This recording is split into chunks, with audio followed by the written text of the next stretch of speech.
बहुत बहुत धन्यवाद गोपाल जी। एक चीज तो ध्यान में रखिए कि दो काम दुनिया में जो है खुद करना पड़ता है। पहला है प्रेम और दूसरा है युद्ध। दोनों काम करने के लिए आप किसी को नहीं दे सकते।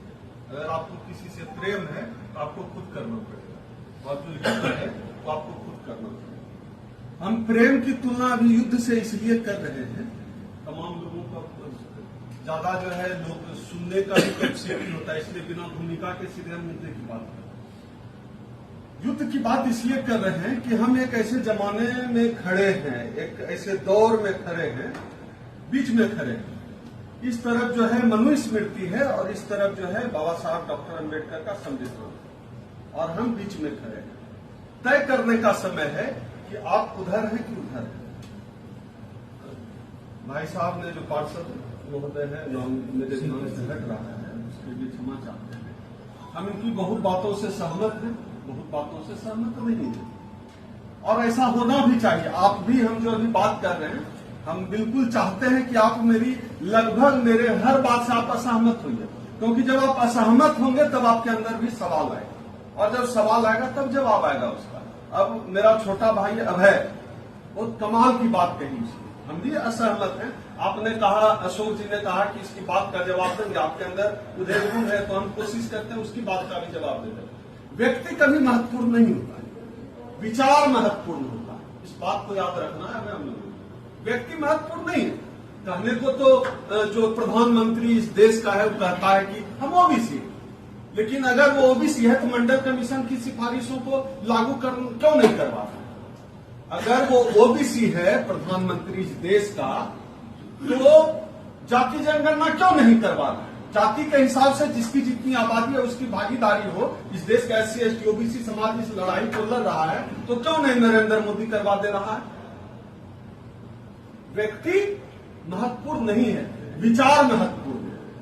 हम किसी पार्टी का समर्थन नहीं कर रहे, लेकिन अगर इस देश में हमारे पक्ष में मोहन भागवत ने कहा कि जाति पंडितों ने बनाए, तो हम मोहन भागवत के पक्ष में थे। RSS का हेड है, उसका एजेंडा है हमारे खिलाफ, लेकिन वो कह रहा है जाति ब्राह्मणों ने बनाई। तो अब हम ब्राह्मणों को कहते हैं देखो भाई जाति किसने बनाई, हमारी न मानो उनकी तो मानो। वो बात महत्वपूर्ण है, वह विचार महत्वपूर्ण है, और वो क्यों कह रहा है? मोहन भागवत को क्यों जरूरत पड़ रहा है कहने का कि कह रहा है कि जाति पंडितों ने बनाई? समझे?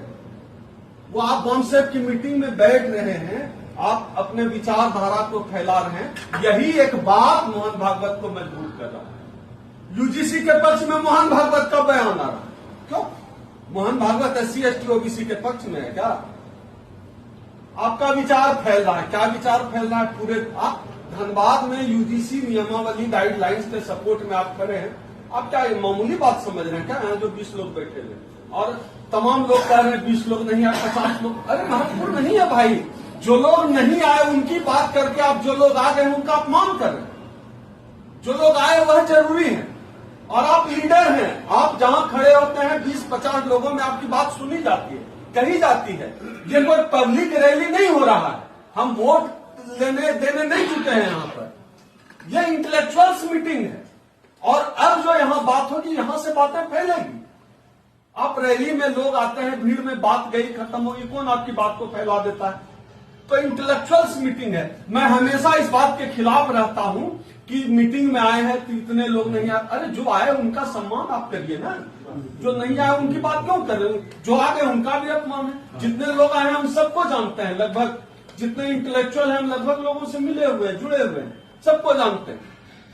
एक और बात जो मुझे यहाँ प्रभावित, धनबाद में मेरा आना जाना रहता है लगातार, क्योंकि मेरा यहाँ ससुराल, और तमाम तरह की मीटिंग में हम आते जाते रहे। लेकिन पहली बार हम अभी सुन रहे थे अशोक जी को, बहुत प्रभावित हुए।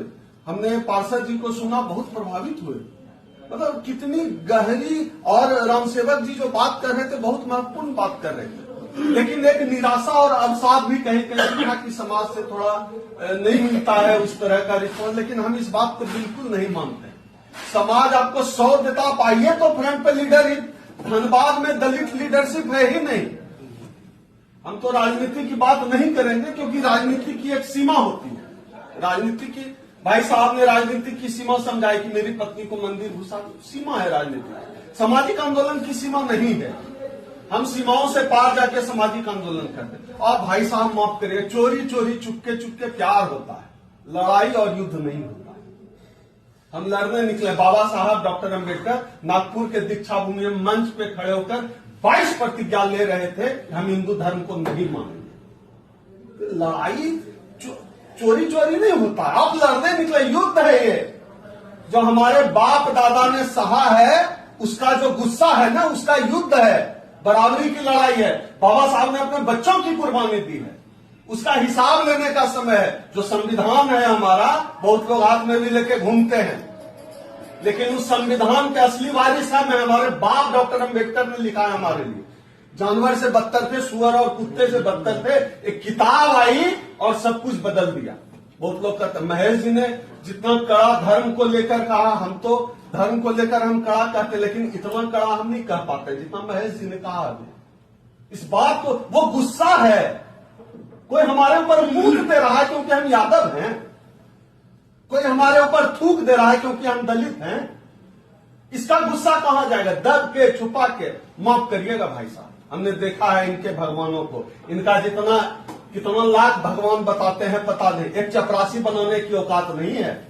चपरासी भी और आईएएस भी, प्रोफेसर भी बना है तो बाबा साहब के संविधान से, किताब से बना है। कोई इसका भगवान एक चपरासी बनाने किसी को औकात नहीं है। और जिस संविधान ने हमको सुअर से इंसान का दर्जा दिया, उसके लिए बोल रहे थे ना, मर मिट जाएंगे, मर मिट जाएंगे। उस संविधान ने सब कुछ दिया। क्या था हमारे पास भाई? आज छुटे बूटे ढोके खड़े हैं और वापस वहीं भेजने की तैयारी है।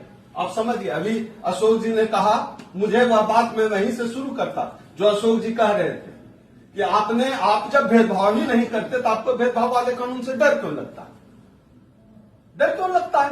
अब अभी इस देश में बलात्कार को लेकर कानून आ जाए और हम विपक्ष, हम निकल जाए सड़क पे प्रोटेस्ट करने, बलात्कारी को सरेआम चौराहे पर फांसी लटकाया जाए, कौन विपक्ष, कौन जाएगा उसका विरोध करने? जो बलात्कारी है वही जाएगा ना, हम आप क्यों जाएंगे भाई?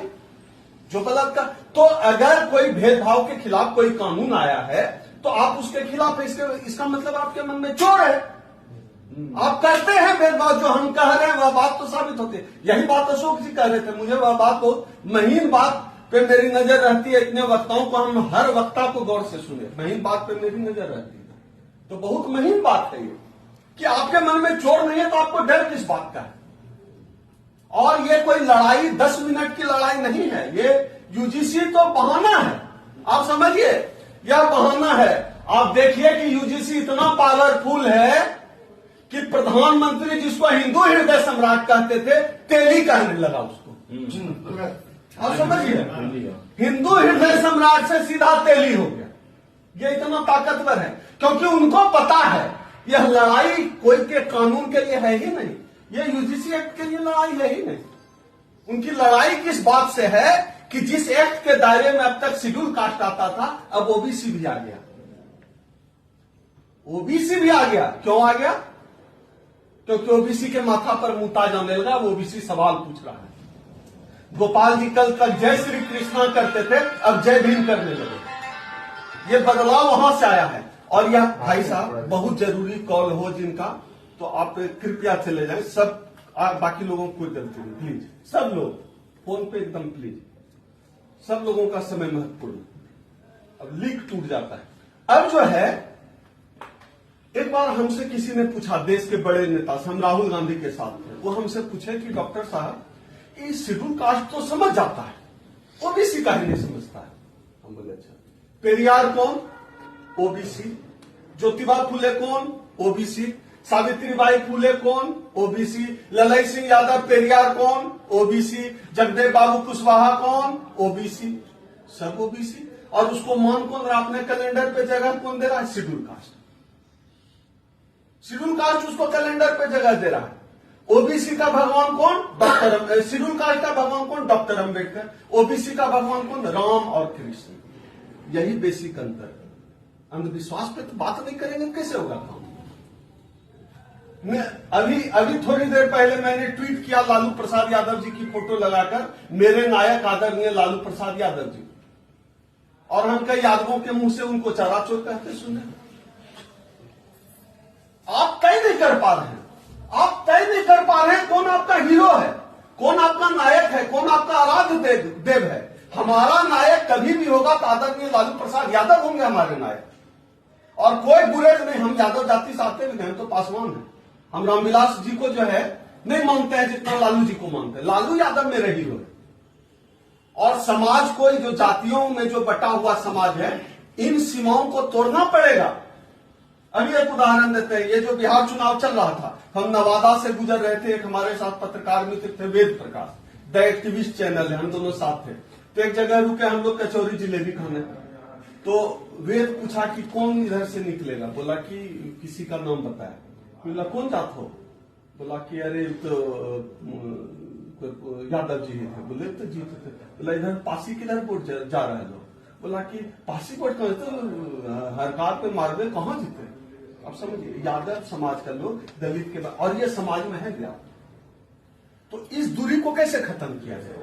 इस दूरी पे जब तक बात नहीं करेंगे, छुपा के नहीं, बीमारी है तो डॉक्टर को नहीं बताया, बीमारी नहीं खत्म होने वाला। बीमारी पे बात करिए, खोलिए बीमारी को, अल्ट्रासाउंड कराइए उसको, तब बीमारी खत्म होगा। बीमारी ऐसे नहीं खत्म होगा। यह जो यूजीसी एक्ट है, यह लड़ाई बहुत लंबी चलने वाली है, बहुत लंबी लड़ाई है। अभी आने वाले 24 मई को दिल्ली के कॉन्स्टिट्यूशन क्लब में हम लोग दिल्ली में एक राष्ट्रीय अधिवेशन कर रहे हैं। यूजीसी केंद्रीय मुद्दा, और बात केवल यूजीसी की नहीं। आप देखिए ना, किसी सवर्ण से बात करिए, यूजीसी की बात करते करते वो जाति जनगणना की बात करेगा, यूजीसी की बात करते करते वो जो है आरक्षण की बात करेगा। समझिए खेल कहां है, कृपा कहां अटकी हुई है, समझ लीजिए। तो यह पूरी लड़ाई अब समग्रता में लड़े। उनके अंदर बेचैनी इसलिए है क्योंकि ओबीसी का जो हिस्सा उनका हिंदू बना हुआ था, वो हिस्सा अब जग रहा है। ये एक सच्चाई है कि अब ओबीसी जग रहा है, इसमें नो डाउट। और ये विगत 3-4 सालों में बहुत तेजी से हुआ है, ऐसा बहुत तेजी से हुआ। समाज के स्तर पर जागृति पैदा हुई है ओबीसी कम्युनिटी में, राजनीति के स्तर पर वो जागृति नहीं आई है। आप देखिए ना, अखिलेश यादव है ना यूजीसी के पक्ष में, कहां बोले। तेजस्वी यादव तो बोल भी सकते हैं, उन्होंने बोले होंगे, बोल सकते हैं। अखिलेश यादव क्यों नहीं बोल रहे। अखिलेश जी से मेरे साथ एक बार 3 घंटे मीटिंग हुई, 3 लोग थे हम थे, डॉक्टर उदित राज थे और अखिलेश यादव थे। उनके चेंबर में 3 घंटे बैठे थे। अखिलेश जी ने मुझे कहा, उदित राज अपने काम में कुछ लग गए थे, तो मेरे और अखिलेश जी के बीच 2 घंटे से ज्यादा बात हुई। अखिलेश जी ने हमसे बोले कि तो ब्राह्मण का वोट तो हमको आएगा, परशुराम का कहीं कोई बताए चौक चौराहा पे वहां था, जो है मूर्ति बनवा रहे हैं हम कहा आपको एक चीज कोई नहीं बोला होगा भाई साहब जो आपको हम बोल देते। बोले बताइए बताइए। हम बोले एक यश भारती सम्मान अखिलेश यादव की सरकार देती, यश भारती सम्मान उत्तर प्रदेश सरकार साहित्य और पत्रकारिता से जुड़ी लोग। हम कहे यश भारती सम्मान आपने 100% सवर्णों को दिया है, ब्राह्मणों को दिया है, ब्राह्मणों को दिया है 100%। साहित्य का सबसे बड़ा पुरस्कार, उसमें 1 लाख रुपया महीना पेंशन है सर।